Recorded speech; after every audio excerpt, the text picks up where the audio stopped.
Today's topic is pesticides, and we're sort of just discussing pesticides, why they're used, how they've become so ubiquitous, what the effects of them could be, and what are the pros of them. I mean, how can we have agriculture that feeds our country and the rest of the world without some use of toxic chemicals? Share your thoughts on the air. Call us on 415-663-8492.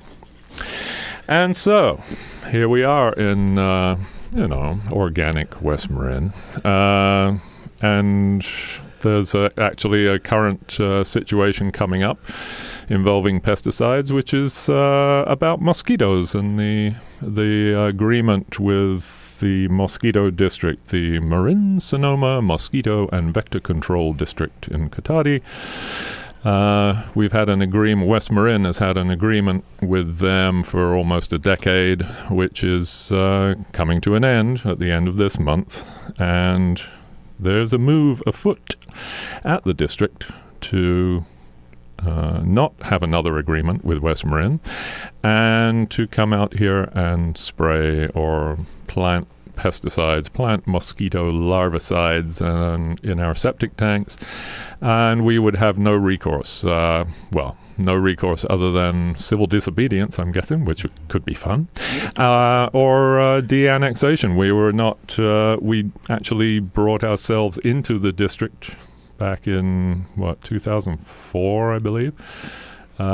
We could possibly take ourselves out of it again. But anyway, that's an ongoing situation that's happening, and that's really why I thought we should talk about pesticides and how they're everywhere.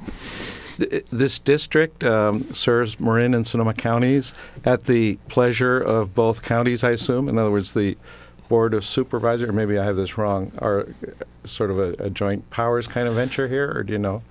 Yes, it's jointly Marin and Sonoma. They were formed as an independent body. Fred Smith was on Epicenter last night at 5 o'clock and talked about this. He's on the board at the district, thank goodness. He's our West Marin representative there. And yeah, it's kind of a strange body that is sort of independent of the soups, but the supervisor Steve Kinsey is certainly pushing for them to at least investigate reviewing the agreement. He has leverage, and yeah, and West Marin has been speaking up. Have any of the other parts of Marin or Sonoma County? Not to my knowledge, anyway. There's got to be activists there that feel the same way about pesticides as we do. Yeah, I mean, I don't know why West Marin, other than the fact that we're a bunch of troublemakers out here, and we're concerned about organic farming, and we're concerned about the environment. There's a history here of people being concerned about the environment.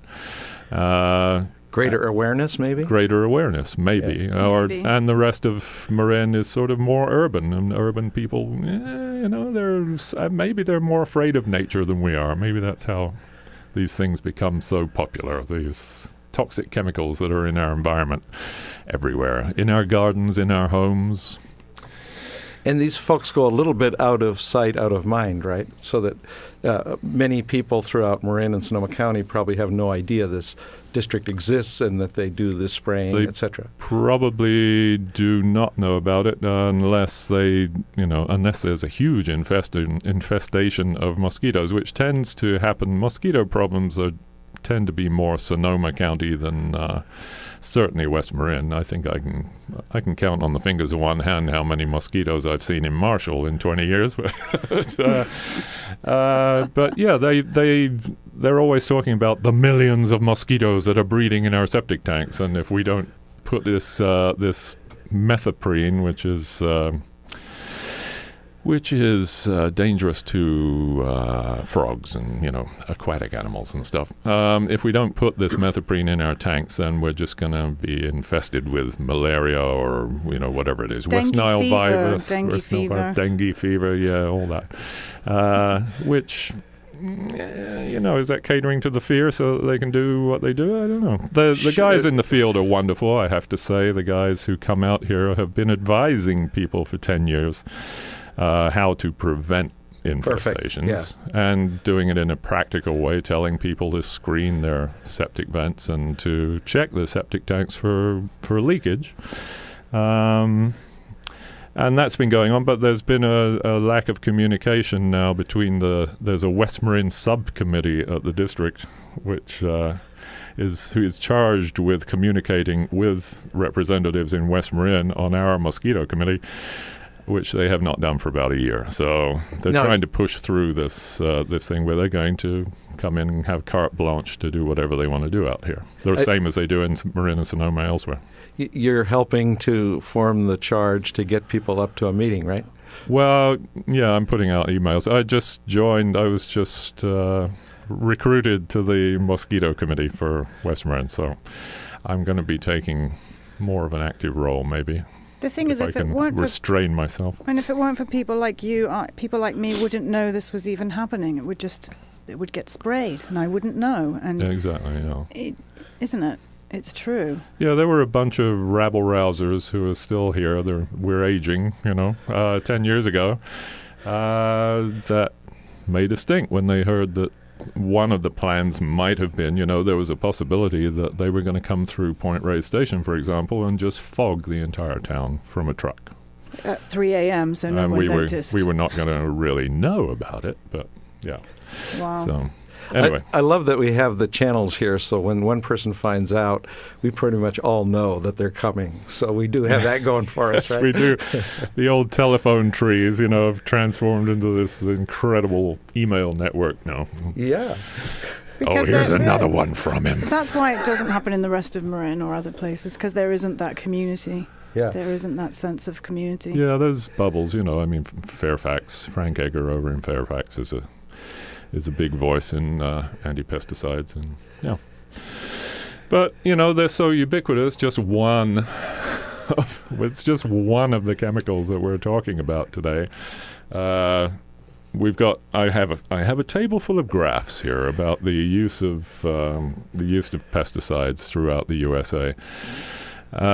One of the great things that stands out is that GMO crops, especially, were supposed part of the argument for them was supposed to be that there would be fewer pesticides and less amount of pesticides sprayed on agricultural fields. Well, wait a minute. I think that's because the pests weren't taking the vaccinations Monsanto was offering. I'm sorry. This is not funny business, Bernie. This is serious. No joking here. Part of the selling point was, you won't have to spray so much because these plants, we'll just come over once and spray with a little Roundup and everything will be fine. Well, it turns out that the levels of usage are going way up and up and up and up because, of course, nature has a way of becoming immune to what we throw at it. Well, so they're becoming more hardy. Well, and the 6 big pesticide companies, I think you've got 10 written down, Bernie, which are Monsanto, Bayer, Syngenta, Dow, DuPont, and BASF, are all the GMO companies as well. So yes. Clearly there's something going on here, isn't there? Well, it certainly looks like, we talk about big pharma. This is big pest or big pesticide or big whatever. Ag. And the big ag, they're integral to big ag. Mm-hmm. Yeah. And so, when I look at the top 10 control 89% of the market, dominated by Germany and the United States companies. I mean, you're right. This is big ag along with everything that is monoculture, because we've been sold this idea that if we just focus on productivity, we'll feed the world. And so this high efficiency, chasing ever more yield per acre, has led us to this industrial farming that is all now about the right balance of the right kind of seeds, properly engineered by humans, of course, and then the right kind of chemical combinations of fertilizers and pesticides, et cetera. And it's like we're fighting some of these wars company by company, product by product. But I feel like there's a bigger thing about there being 50,000 different types of pesticides within 80,000 types of chemicals. Rather than tweaking the regulations on individual ones, I say get rid of them all. I mean, it's totally radical, but... what if you have an infestation of ants in your house, Bernie, or some yellow jackets, or... what if you get some termites or, any number You're pointing of at me pests? because I'm afraid of pests, and you're right. I've been. What are you going to do then? Freak out. I've been properly conditioned by this culture to be afraid of those. I say properly. It's improper, but I think I've been inculcated into a culture that is mostly this way, that snakes, pests, spiders, run away, mommy, help me. And then now it's hardware store, ace guy, help me. Right. And so here, just spray this on them. There you go. And so somebody is happy to make money on my fear. Sure. And taking the approach of really getting to understand why these animals are here, what is this food supply they're after, what conditions have I allowed to be created. It's a lot of work, Raven. I know.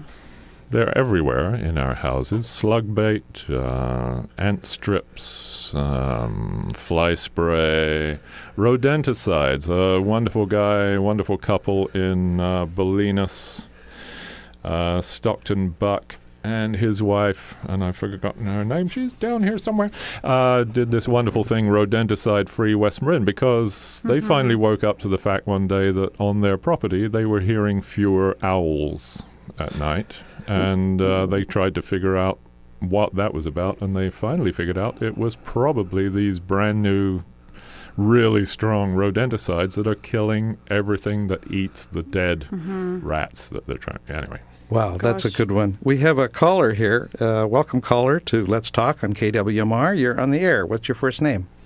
It's Jack. I'm Jack Gishite from the Tree Spirit Project over in San Geronimo. Oh, hi, Jack. Thanks for calling. Hi, Jack. Hi, guys. Thanks so much for the show. It's really important, and I kind of see this as an educational campaign, as our only way out of this nightmare. I'm saddened to think that, 1962, Rachel Carson Silent Spring wrote the book, and, that would be the end of it. That was just the beginning, right? And it was just the beginning, yeah. So do you guys know the follow-up to that, basically, Poison Spring by E.G. Valianatos, who worked for 25 years at the EPA and has documented how they failed miserably to, protect us from poison. I did not know that one. Tell us about it. Wonderful book. Anyway, there's lots of literature out there. I guess the comment of this big discussion that I would want to bring to the table here, and I came into this working to prevent eucalyptus trees, which are not, little ants that scare you in your house, but, they could fall over eucalyptus trees and kill you, and you could die. We must cut them all down. While you're sleeping. Well, yeah, exactly. Well, or if it's windy out, or if it's rainy out. I mean, I have to joke about it, because otherwise I just want to weep. Which is, the effort to kill literally hundreds of thousands of eucalyptus trees in the East Bay, and of course the accusation is invasive, non-natives, and fire danger. They're highly flammable trees, although actually bay trees here actually have more volatile oils. But I could go on about that. But the point is, then they will use Roundup and Garlon from Dow to treat the stumps so they don't grow back. And the point I'm finally getting to is the thing that's so disconcerting, and why the average person kind of goes along with this, is what I call the old guard environmental groups, the Sierra Club's local Bay Area chapter, even wonderful, good people who do good work, back this plan. They want to cut down trees and then use these pesticides, saying, well, we need to keep it in our toolbox, and it's a necessary, they don't say evil, but tool, and the good they do is better than the harm they do. Audubon Society, what's the other one? There's a third. All the non-native activists, right? Exactly. And there's a wonderful conservation biologist who was first, informing people about this 20 years ago, way ahead of the curve, and certainly ahead of my knowledge of it. But David Theodoropoulos wrote a book on invasion biology, and in there he says something to the effect of, how is it that we've gone from 20, 30 years ago with the birth of the environmental movement to considering the greatest threats to the environment, chainsaws, bulldozers, and poisons. Now, today, flash forward when we should know better, in 2015, the greatest threats to the environment are considered wild plants and animals, and what do we fight them with? Chainsaws, bulldozers, and poisons. Petrochemicals. Yeah. Petrochemicals, yeah, how did that happen? And then Anyway, I don't want to just go on a rant here, but if you would talk about that, how the big money of these companies, I think the number I have, you can Google this stuff, of course, 2014, the federal government, our federal government, spent $2 billion on poisons, and half of that was Roundup. So it's big, big business. And I think, I just get on the radio whenever I can and say this stuff because the average person doesn't know this. It's like, I want to kill the snails with that box of snail poison I have, and I want to spray those ants. Oh, and by the way, was it Bernie? Were you the gentleman who was concerned about ants in your house? Well, Raven was ribbing me a little because I confessed to trying to fight them by all means possible. Right. Well, I would go all woo-woo Marin and say, well, love them, which is to say, well, why are they here? Well, they're trying to get food, so you can caulk and block them from accessing your house, and then, clean the place so there's no food for them. That's kind of it's common sense, but it's the more holistic and larger approach rather than problem, kill it. Kill it. I was commenting on my cultural conditioning. I'm now aware of what I should be doing. I'm confessing that I haven't been that pure. Some people even say talk to them, right? Yeah, like me. That's what I said, right? Yeah. Raven talks to them. If you really want to go into the heart of darkness, it's, I've tried to do this when I'm, in the old days drinking a soda or a juice outside in a picnic area, in nature. And a yellow jacket, lands on the top of the can that I'm holding. Mm-hmm. And, naturally, I could argue there's reason for it, but I'm a little afraid. Yes. And then it's like, well, what happens? I don't mean this guy any harm. He has no reason to sting me. I'm just going to sit here and see what happens. And then he crawls onto my finger, and, my adrenaline is going nuts. Like, oh, no, this teeny little thing is going to kill me. And it's like what is it called, aversion therapy and psychotherapy, where you just, right. What would happen if you sit there and a spider's crawling across your body, the things we're innately to be afraid of, and expose yourself to it. Creature. Right. And that's a survival instinct we have. We can't forget that where this ultimately, I think, originates evolutionary is in a survival context. A wasp is not going to threaten your survival, though. And my dad always said bugs aren't he's dead now, but bugs aren't part of the big picture, man. And whenever he did a lot of backpacking and hiking out in wilderness, and he really taught me biophilia for all of life, especially insects and spiders. I've had yellow jackets land on me. They don't try and sting you. Yeah. You can let them drink out of your can of soda and they'll just go away again. And you can actually communicate with nature. You can all laugh at me, but it's actually true.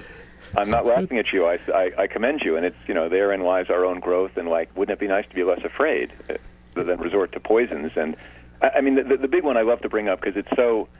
well, Jack, no, now you've gone too far. I don't care about your tree spare project, but we all can agree broom needs to be killed. It's evil. Kill it.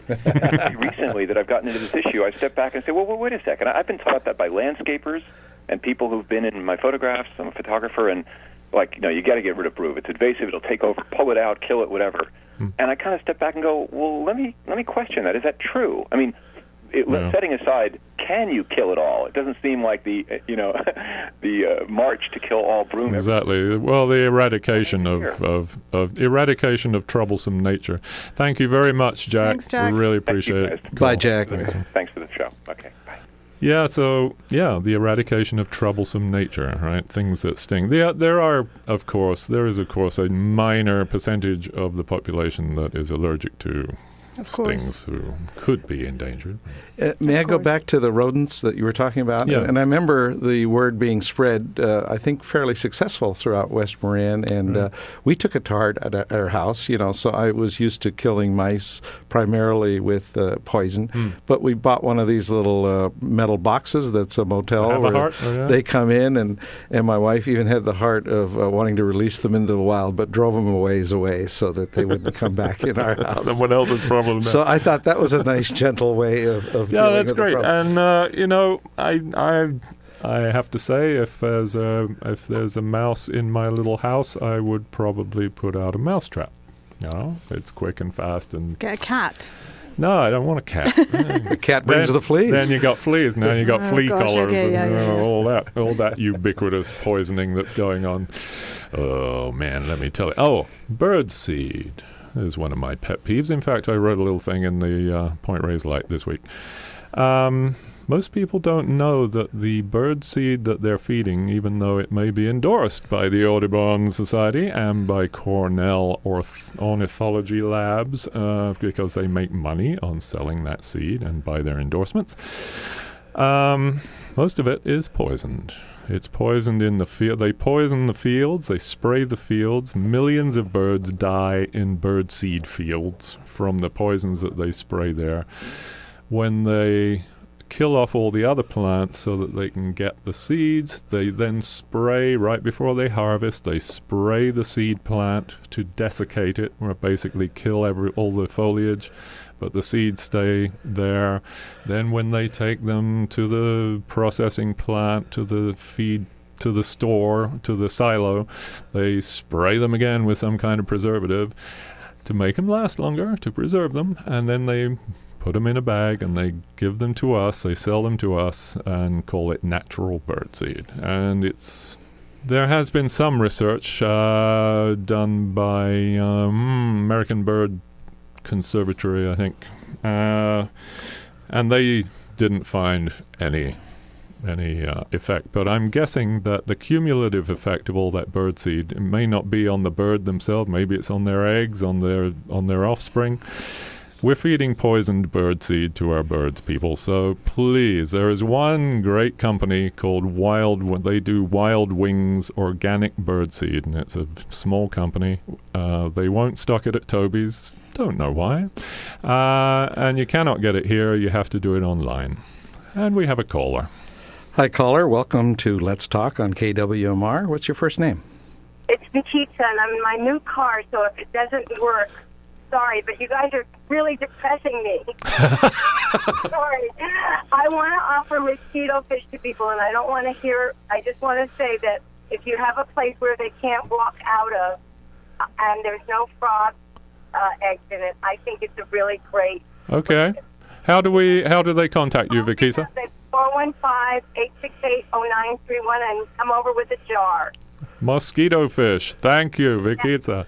But can I tell you just a quick, not depressing story? Sure. About summer camp? There was a remarkable kid named Blue, and the kids came running into me. I run the summer camp at the Dance Palace, and they said, Blue's got a yellow jacket and a shirt, you know. And I ran out, dropped everything, and here comes this charming 5-year-old kid walking out from the bushes. I run right by him, and he walks out so calmly. And I grabbed his shirt, and I'm kind of scared of him, actually. I grabbed his shirt and squeezed it off. I said to the kids, pull it up, and they pulled it up gently, and then I stepped on it, sorry. But I have to say, I asked him somewhat later, who's your favorite person? He didn't say me, but I did ask him also, how come you were so calm? And he said, because I knew that if I wasn't going to be calm, that would really sting me. And it ended up, it was one of those big paper wasps in his shirt. Perfect. This young kid was that calm. So I think that Raven might not be so wrong about the vibration that they get when you talk to them. Sure. Thank you. If they feel threatened. What's your number again? Tell us again. 0931 for lots of fun. In Bolinas, 868-0931. 0931. Okay. Thank you, Vikitsa. Hey, you're welcome. Thanks for the show. All right. Really, you're hitting on everything I think about. Thank you, babe. So yeah, the Vikisa offering mosquito fish. Why not? If you have a pond that does not empty into waterways, you don't want the mosquito fish out in the waterways. But if you have a pond that's separate from everything else and doesn't overflow, and you keep an eye on it, put in mosquito fish because they will eat the larvae. You don't have to have floating cakes of anti-larval poison in your pond. I wanted to just go back to the vector district with the mosquito issue and just what you're talking about. An alternative to them spraying that maybe they can be thought into or talked into is that the residents are happy to take the responsibility for the consequences if they provide the education and come out here and hold the classes in all of the towns and really get us all to pitch in to do our part. Then we'll say this is our alternative to your chemical solution. That's exactly what the agreement was all about 10 years ago or 9 years ago, whenever it was.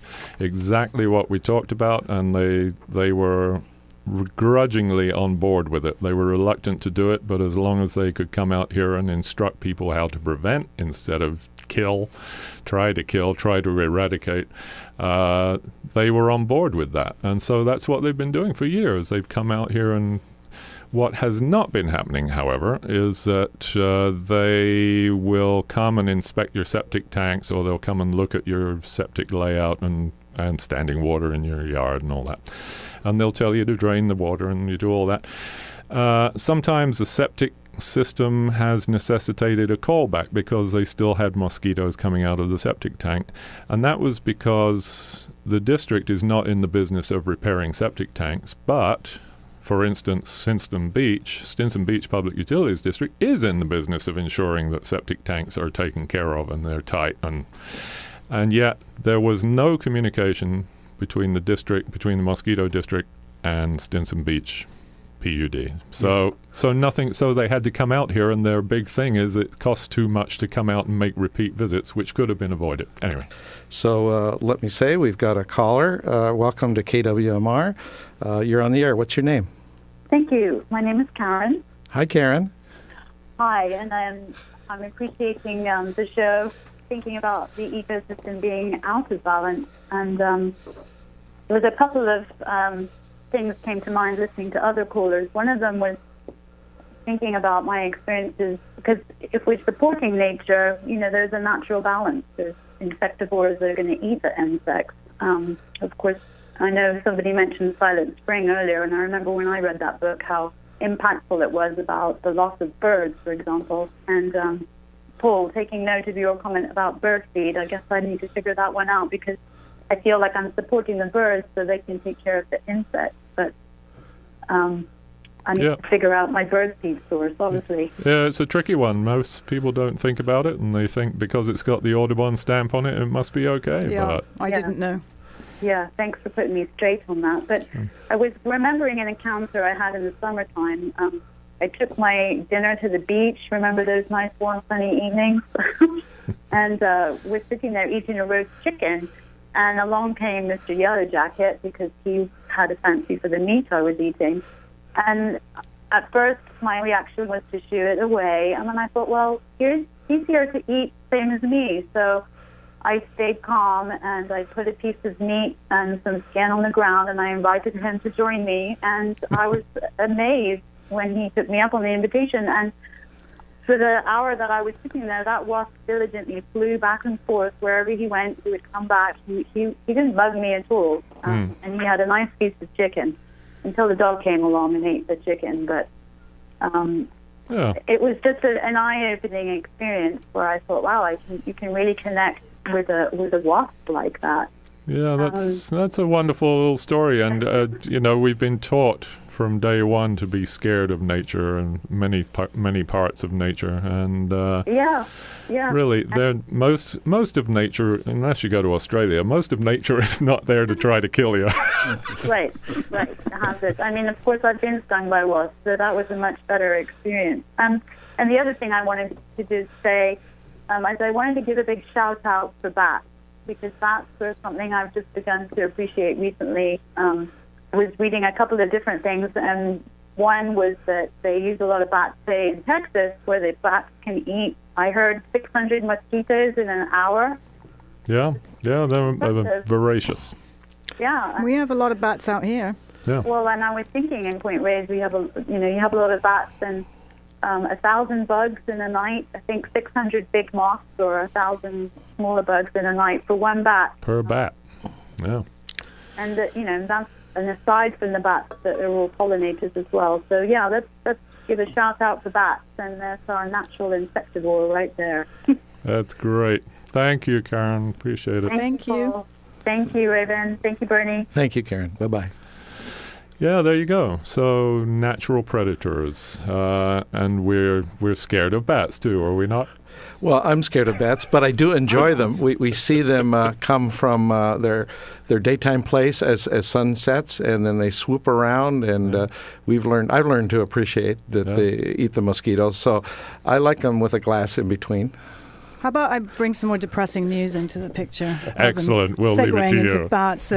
So 7 billion pounds of pesticides are used annually around the globe. The U.S. is leading the way in that, I think, with a 25% market share, and that's 25 million agriculture workers apparently experience pesticide poisoning, and those are just the documented cases. That's acute pesticide poisoning. But of course, it affects us all. I mean, it's very hard to do correlation with these things because first of all, there's single pesticide use, then there's the synergistic, the additive effects, and it's chronic. You can have small doses of pesticide over a long period of time can actually have much worse detrimental effects than one single acute dosage. And then, it's very, very hard to track any of things. But the CDC, the Center for Disease Control and Prevention, measure pesticides and other chemicals in the bodies of Americans every few years.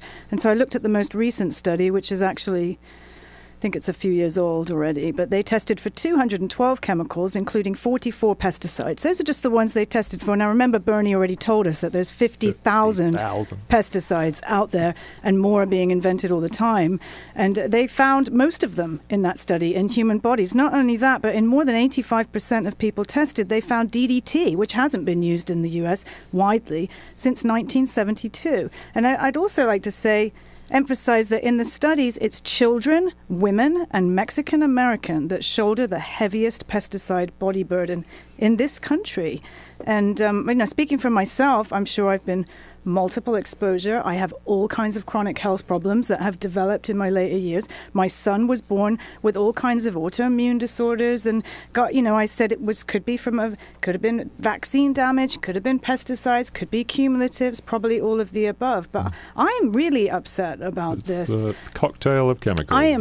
I could scream about this. It's complete insanity that we're allowed and legally allowed, and people just accept that we can just put pesticides. It's not just, it's in our clothes, it's in our houses, it's in our food. I also found out it's in our buildings. So we're having a cabin renovated at the top of Perth in Inverness, and no doubt all the materials, the boards, the insulation, they all get sprayed with fungicides, pesticides. And then you know what else I've noticed springing up around when I drive into Corte Madera and stuff, that there's these astroturfs springing up, supposed to prevent drought, right? So we take up the lawn, put in astroturf, right? And I thought, that's so ugly. My feeling was, well, how are the worms? They're going to suffocate under that plastic. Well, guess what? They spray those as well. I found out with multiple sprayings of fungicides and pesticides, and then it rains and it all leaches. Yeah, it's another there's a lawsuit happening somewhere, I think in LA with these things. I mean, it's so pervasive. Yes, it's depressing, but to me that means that we should take action and not just,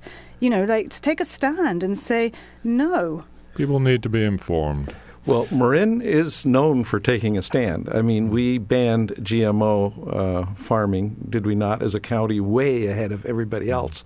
And, I know that there's lots of people throughout all of Marin who feel as we do, as we're talking about. And Marin County took the lead, actually, before Caltrans did, of not spraying, of cutting and mowing the roadsides on county roads. And Caltrans, of course, was a victim of my late beautiful Donna's work. After 13 years of court cases and activism and stopping trucks and civil disobedience and the help of a lot of people around here, finally declared victory, and Caltrans does not spray Highway 1 through Marin County anymore, anyway. Which is why we have these wonderful roadsides. And the thing that precipitated that was she came out of her house, drove out of a driveway where she had wonderful blackberry bushes along the road, and there was a guy with no safety, no mask, no gloves, no nothing, just standing on the back of a pickup truck, broadcasting with a big sprayer, just going slowly along the road and spraying everything in its path. And it was right before blackberry pies, right? I mean, they were just getting right.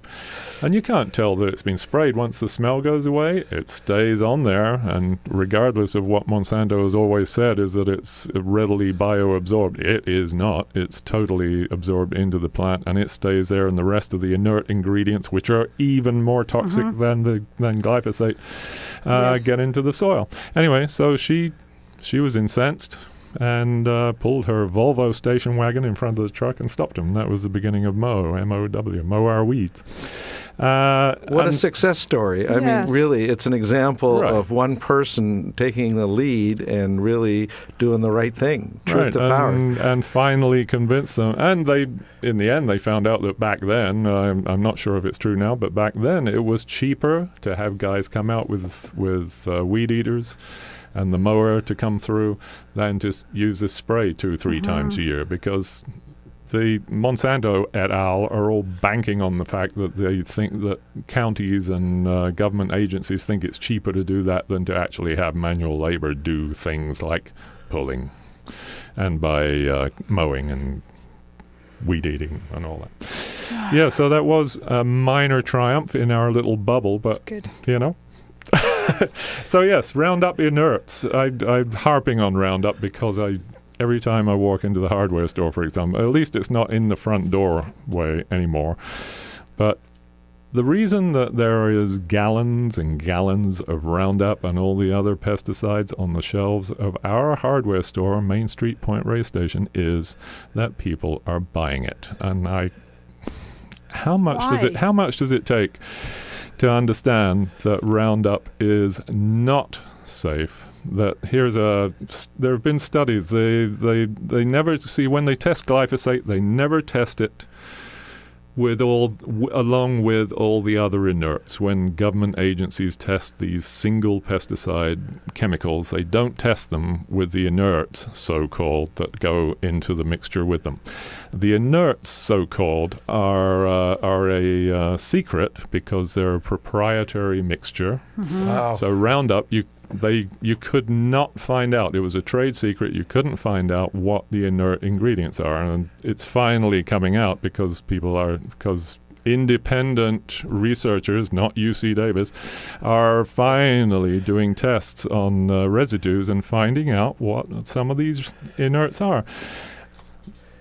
Roundup inert ingredient was more toxic to human embryo cells than the active ingredient glyphosate. The endocrine disruption, hormone mimics, all that stuff is causing huge health problems throughout our nation and throughout the world because it's everywhere. Nobody's so testing please these. Stop the Roundup. Yeah, I totally agree. I did. They are not one of our sponsors, by the way. No, I mean, after I heard the park was going to possibly spray Roundup. Oh, in the park loves Roundup. I wrote a long letter to the Park Service and the newspaper, and I got very upset. And that's when I did a lot of the research and found out about these inert substances. Nobody's testing those in synergistic action as well with Roundup. So it's just complete madness. Yeah. No, the park is and state parks, county parks, they all love Roundup because they think it's safe. They've been told it's safe. All the research that they see comes from company-funded research labs, and as I say, it's all very cherry-picked sort of data. And the same thing is now happening again with the methoprene with the mosquitoes. I just wanted to say that idea of calling something inert when it's not. I mean, obviously it's an oxymoron, but it reminds me of the word use of clean, like in clean coal or clean energy. And they're now PR terms. They really are not what the words imply. And exactly the opposite. Marketing. It's great branding. It's great marketing. Monsanto knows how to do it. Oh, here's a funny little fact from the early days of Mow and Sow. Here's this tiny, it was one woman and, 5 helpers, and it grew later. Whenever they had a public meeting about pesticides, trying to raise awareness, there would be a guy in a suit and tie at the back of the room. Monsanto would send a guy to all these public meetings in our little West Marin meetings. That's how they're good at what they do. He'd say Roundup is no more toxic than table salt, and then he'd drink a glass, right? I could drink a glass. Exactly. Oh, okay. That's the standard party line, isn't it? Oh, well, I'm not stupid. Is that what the French guys say? I'm not stupid. Why would I do that? Well, I remember I told my little Mill Valley story because I never had these experiences in England. It was only when I moved to the US, and I was, I came down, I had my baby, I was in Mill Valley, I was renting, I came downstairs, looked out the window. It's about 6 a.m., 5:30, really early. There's a guy in a full pesticide suit standing in my garden. You know, the full thing with the sprayer pack on his back. And I opened the door and said, what the heck are you doing? You know, I've come to spray the tree. And I was like, really? You know, over my dead body. I said, what tree? And he said, this tree. I said, why? He said, bark beetle. I said, but it doesn't have any bark beetle. He said, that's because we spray every year. And I said, look, I've got a baby. It's perfectly safe, he said. And then he told me the chemical name. I stood in front of the tree. I got the phone. I phoned my landlady. I said, this is crazy. Then I phoned the chemical company that he was working for. And she told me it was made from, what's the name of that? Chrysanthemums. Chrysanthemums. And was perfectly safe. And I said, why is he wearing that full bodysuit then? You know, just a precautionary measure. And then he said, you're lucky. We used to spray the whole street, just cloud it. And I said, but, you know, I looked it up on the internet. I said, it's toxic. We lived on a creek, by the way, right there. And he said, it's perfectly fine. We're going to wash it off the bushes afterwards. I said, it's toxic to aquatic species, to cats, to my kid. Well, you might not want to let your child play out here for a couple of weeks, he said. And I'm like, but he has his baby swinging that tree, you know, and he didn't spray that time when we ended up moving house. But that isn't the first time that something like that happened to me in this country. That chemical is banned in Europe and the UK. And so why isn't it permethrin, here? really? That's a ban. Well, the chemical that I looked up, it might not have been Dragnet, it was called, the active ingredient permethrin. Yeah. Yes, it's banned in the UK and the EU. Ha. There you go. They lead us again. But so was that here? Was that in? It was in Mill Valley. Mill Valley, yeah. The other incident I had was in Maui, and I've seen them spraying at other places up in the Hawaiian Sonoma. Islands. Oh. Well, I wondered why there was no bugs on Maui in the tourist areas, and that's why they're spraying this so-called. Can I just talk about food as well, because that brings me to think of, you know, the chrysanthemum derived that's considered an organic or a natural pesticide. And so I was looking at pesticides in food, because apparently according to the Soil Association, the most people buy organic food because they want to avoid pesticides. I don't know if that's true here. But it turns out that the organic food, believe it or not, particularly in this country, is still sprayed with pesticides. They're just different pesticides, and they're sometimes 1,000 times more toxic than the synthetic pesticides, the organic pesticides.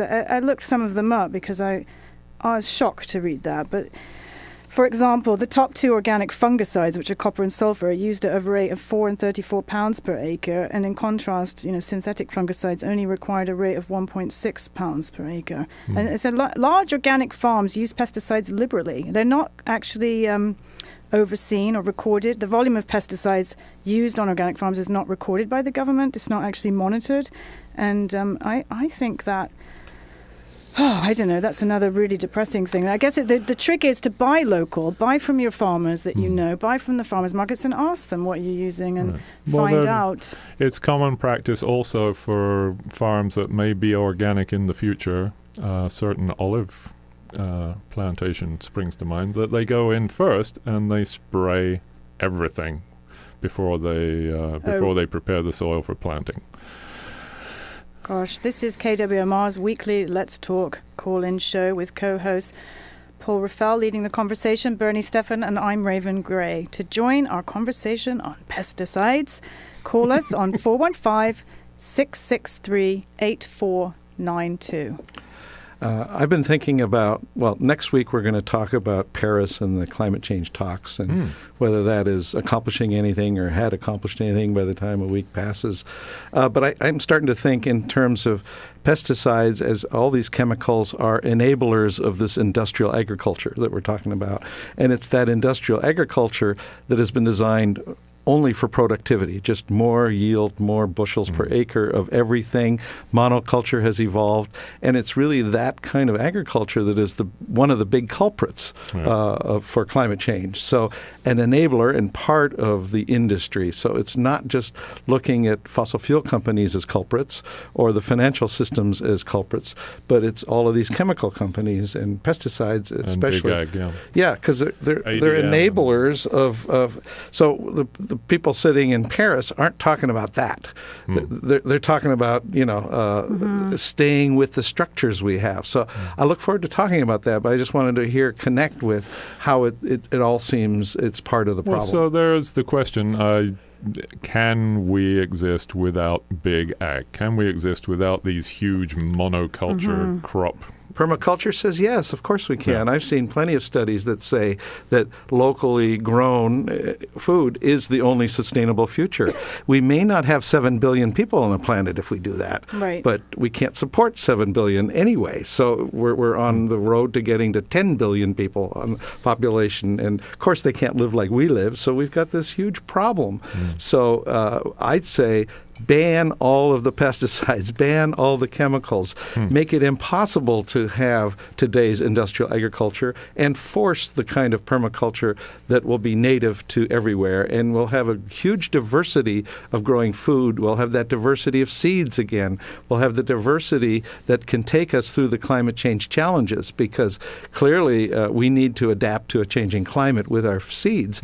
I don't want to trust the Monsanto scientists to sort of keep up the science of engineering a new response to a new weather condition for the world. Right. Oh, we can spray it with stronger stuff. A couple of things. I mean, the soil in in Big Ag's mind is just something to hold the plant up, right? I mean, they're in the business, really, of killing off everything else that is not their crop. So when you kill the soil, you kill all the biota, you kill all the microbial stuff, you kill all the fungi, and suddenly there is not a natural system, there is not a growing system there, and that's why they have to use chemical fertilizers. And the other horrible thing, sorry, this is a depressing show, Kauai, the most beautiful of the main Hawaiian islands. There are huge fields there owned by Bayer and Dow, I believe it is, and they are testing their new GMO crops. And the way they're testing them is, what they're testing for is to see what level of pesticide they can stand before they die. So they are spraying huge amounts of Roundup, of 2,4-D, whatever they're trying to counter, or whatever the gene is that they've built into these plants. They're spraying huge amounts of it on the island of Kauai. Presumably not near the tourists, but near the locals. I don't know. Probably. I guess so. Although nowhere is far from the tourists on Kauai, because it's a pretty small island. I think it's down in the southern part, down near Poipu, which I think is the tourist part. Gosh. I think it's something we can learn from, because most of the indigenous people of Hawaii have come to see the rest of us as the colonial power that is forcing our style and death and destruction on their planets. Right. And at the benefit theoretic to them, to the tourist economy. So beware the tourist economy and what it might bring. Well, there's a lot of history in Hawaii. The coup by the Big Seven. It's a terrible thing.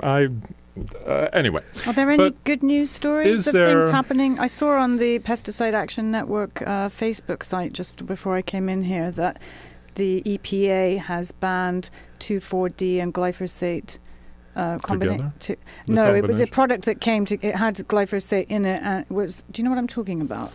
Well, I know they were going to start engineering corn that was resistant to Roundup, glyphosate, and 2,4-D, so that they could spray it with a mixture of that. And if they're banning that, I think that's a wonderful thing. Yeah, but I didn't say they were banning glyphosate or 2,4-D. No, just this particular one product. And there's a lot of publicity about the bees and the collapse of the bee colonies and things, isn't there? Yeah, the bees are getting into headlines, fortunately, but it may be too late. Here, they're an invasive species, so the parks don't care about them. So the honeybee? Yeah. But hasn't colony collapse disorder now been directly linked to the application of 800? Neonicotinoids, there's another pesticide that's... Right. And wasn't there a history of studies that have taken one factor, as you were talking earlier, and tested for that effect on bees, and then another singular out factor? But the bees live in the world where all these factors are present. All that stuff is... No one's testing sort of the combination of what a real bee's fight to find their way back to the hive is. Yes, there is an organization here, I'll think of it, Tamales Bay Watershed, I believe it is, who tests the waters of Tamales Bay every so often for whether it's muddy and whether it has bacteria in it. Coliform. They're good, coliform bacteria, and they do that all the way around. But what they're not testing for, and apparently can't afford to test for, is there is one rancher. I'm not sure about the data for this year because I didn't get the data this year, but for several years we've been getting data from the county about who applied for permits, for aerial spraying permits. There's been a huge reduction in aerial spraying in West Marin. This is all in West Marin. Aerial spraying of 2,4-D and Roundup and glyphosate for thistles. There was last year at least one holdout who is a rancher at the head of the headwaters of Walker Creek. Walker Creek not only goes through the Walker Creek camp where kids are swimming in the water, it goes down, feeds out into Tomales Bay, into the oyster beds, into nature, and nobody's testing for that, for just one chemical because it's too expensive. So yeah, but anyway, don't forget what I said about organic farming. As I was an organic farmer, and I just want to emphasize that I've discovered, and you can go and discover for yourself online at the appropriate sources, that the origin of pesticides used is what determines whether it's organic or not. And there are plenty that the government authorizes for use on organic farming. There's the Organic Materials Research Institute review. Does that have some information on it? I mean, most of my information came from Pesticide Action Network and Pesticide. I can't remember the names of the bodies. Or Pesticide Action Network of North America is a big one. Right, PANA.org. But I don't know. Just because it's organic, lightly processed, or not chemically synthesized doesn't mean it's safe. Well, pesticides by nature are toxic. I mean, exactly. It's like And organic had the big corporations and the government involved in defining what would qualify as organic. And people who really had envisioned it being the local kind of permaculture style farming really got overrun by corporate interests, so that there can be industrial organic, and what we really want is that local organic that is permaculture style, not fighting nature off, but working with nature. Yeah. I have some recommendations that I found from the Pesticide Action Network. Can I read those? From a documentation they have on there called Chemical Trespass. So their recommendations are that Congress needs to investigate corporate responsibility and liability for pesticide body burdens and develop financial mechanisms to shift health and environmental costs of pesticides to the corporations that produce them. EPA should ban pesticides known to be hazardous and pervasive in the environment. I think that's all of them. And our bodies, including an immediate phase out of all uses of chloropyrifos and lindane. I don't actually know what those are, but Paul's nodding his head. So EPA should also require that manufacturers bear the burden of proof for demonstrating that a pesticide does not harm human health before it can be registered. That's currently not done. No. And then working with the USDA, the EPA should promote least toxic pest control methods. Finally, individuals like us should pressure our government officials and corporations to implement these changes while seeking alternatives to pesticide use in our own lives and buying organic products whenever possible. The chemical companies are self-policing. They're required to tell us if something is dangerous, but strangely silent on that. Anyway. Well, it's a lot like big medicine, big pharma. Yeah. It's big ag is inclusive of pesticides and chemicals. Right. It's it's that growth thing that capitalism engenders, and things get bigger and bigger and bigger, and it becomes more and more dangerous to the people it's supposed to be serving. But there you are. That's life. I want to thank all our listeners. And our callers today, thank you for calling in. I hope you'll tune in every Thursday at 11 because your voice really does matter on Let's Talk.